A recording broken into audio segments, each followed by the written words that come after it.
Well, most of us are familiar at some level with the story of Helen Keller, right? How she was 19 months old when she contracted an illness that left her deaf and blind for the rest of her life. And it wasn't actually until she was 10 years old that Helen Keller learned to communicate.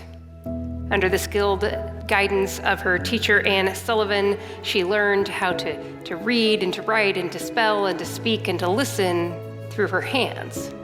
And she was able to communicate with the outside world. And having developed that skill, her parents then wanted her to have a religious education of sorts as well. And so they actually hired a pastor to come and teach her about the Bible. And it was during a lesson one day that Helen Keller said these remarkable words to her pastor. She said, "I knew about God before you told me, only I didn't know him by name." I think that's true of a lot of people in our world. A lot of people know about God, have a vague sense that there is a God of sorts, but they wouldn't claim to know him, to know anything about him. That may be true of some of us even here tonight. Sure, we've heard a lot about God. We've read or been told the Bible stories. We may even have thrown up a prayer to that God up there, whoever he may be. We're not sure who's there to receive it, but can't hurt to try. We know about God, but we don't feel like we know God by name. Well, tonight is Ash Wednesday. Ash Wednesday marks the beginning of the season of Lent, this 40-day journey that we are invited onto by God. And this Lenten season, the invitation that God is extending is to get to know God by name.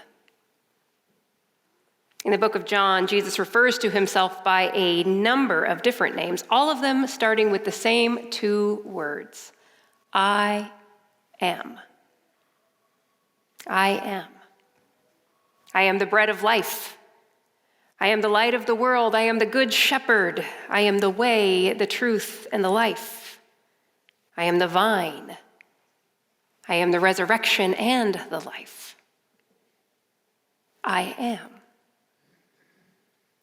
Jesus calling himself I am was not an accident. He knew full well where that name came from.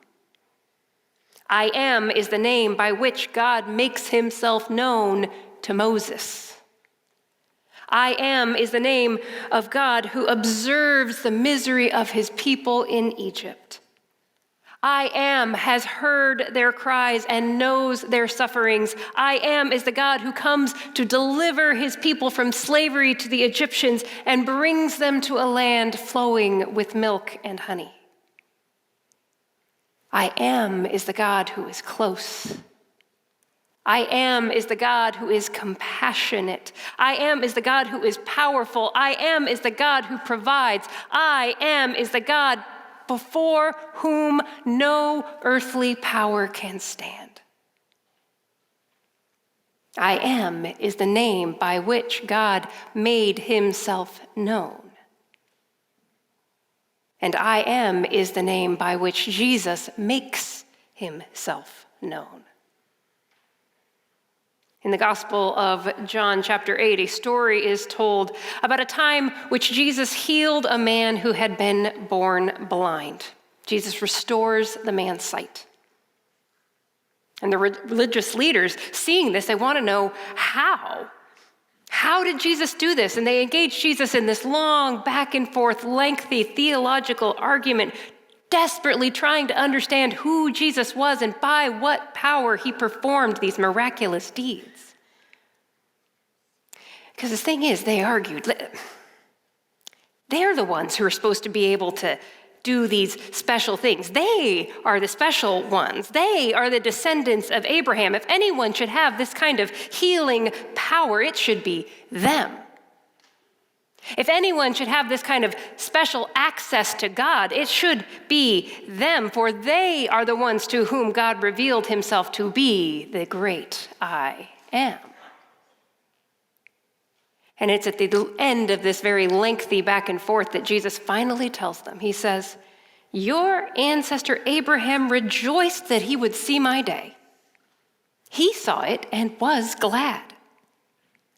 Then the Jews said to him, "You're not yet 50 years old, and you've seen Abraham?" Jesus said to them, "Very truly, I tell you, before Abraham was, I am." So they picked up stones to throw at him. But Jesus hid himself and went out of the temple.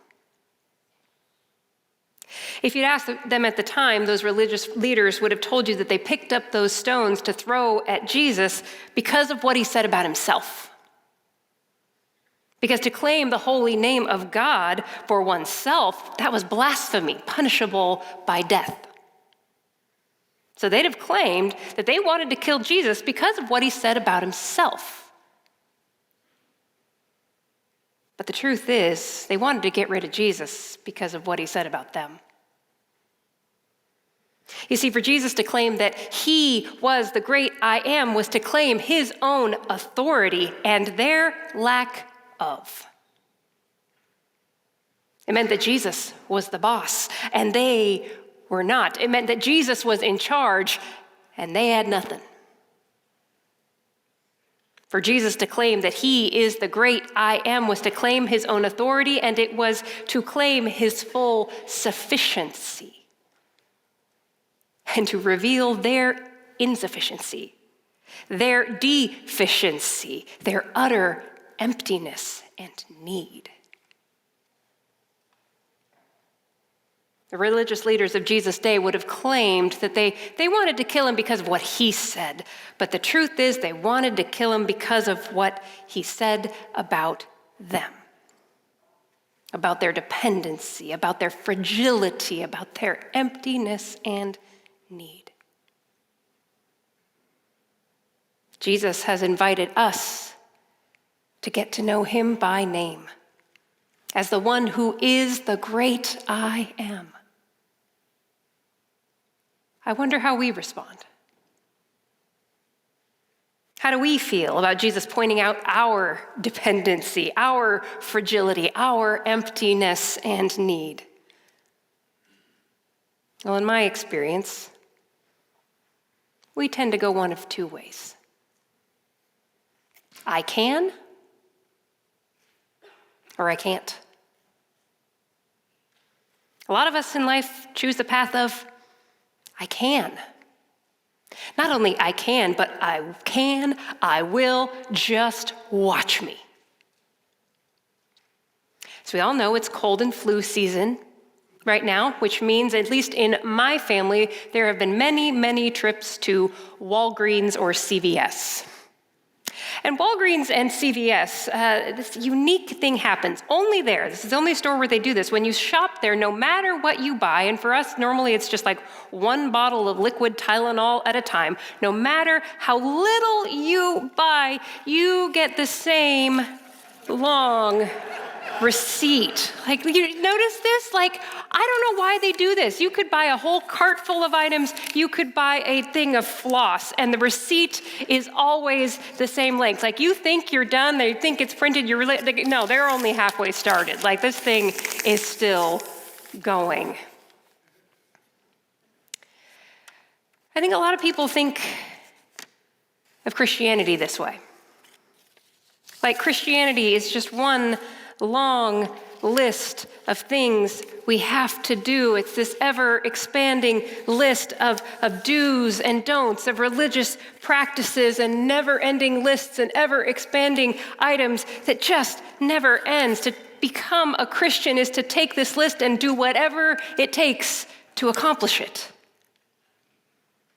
One more prayer to pray, check. All right. One more command to follow, check. One more thing to believe, check. One more person to help, check. And we take this list and we say, I can do it. I will, just watch me. And some of us, well, we do this list. We do it pretty well. We do it so thoroughly, we think to ourselves, I might be a better Christian than Jesus. And Jesus, the great I am, comes to us and he offers us his full authority, his full sufficiency. And we say, no, thank you, because we have no need. We don't need Jesus. Because as my kids have liked to put it over the years, I can do it by myself. And we can, to an extent. But I can always comes at a cost. I can is exhausting. Because there's always more to do on the list. There's always more to be done, more things that I can do. I can is isolating.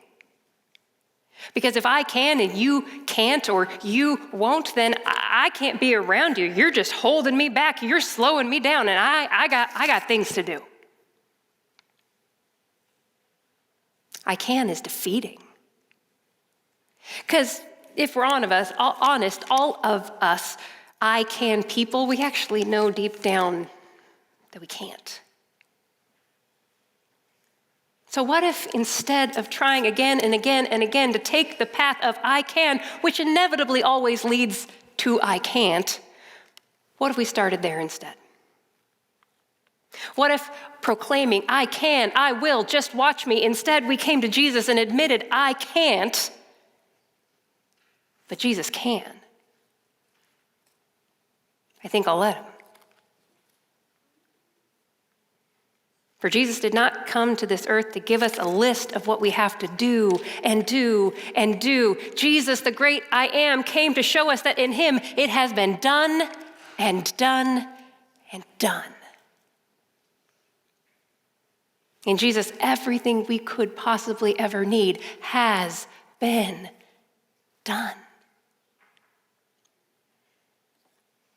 In a moment, we're going to do a couple of things to recognize that, to receive that, to honor the authority of Jesus, our great I am, and to rest in his sufficiency. In a moment, we're going to pray.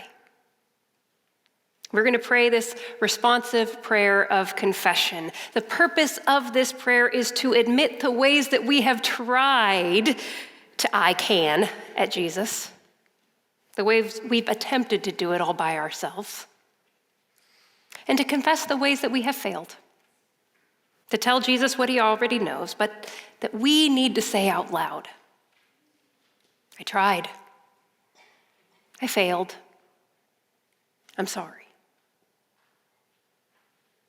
And then you're going to be invited to come forward to do two things.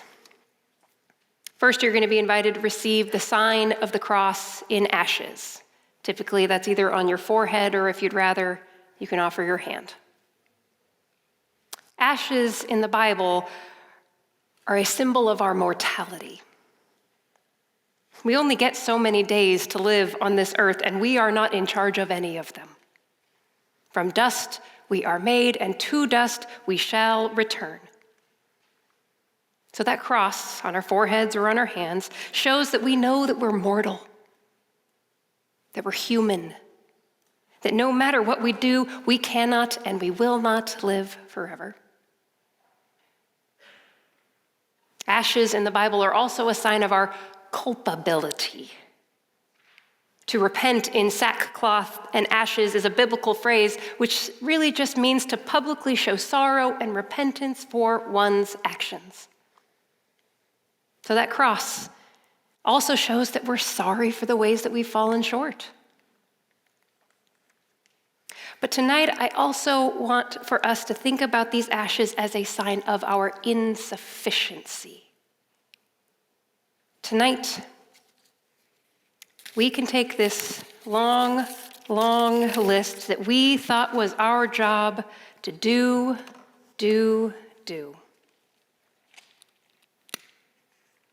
And we can let it burn.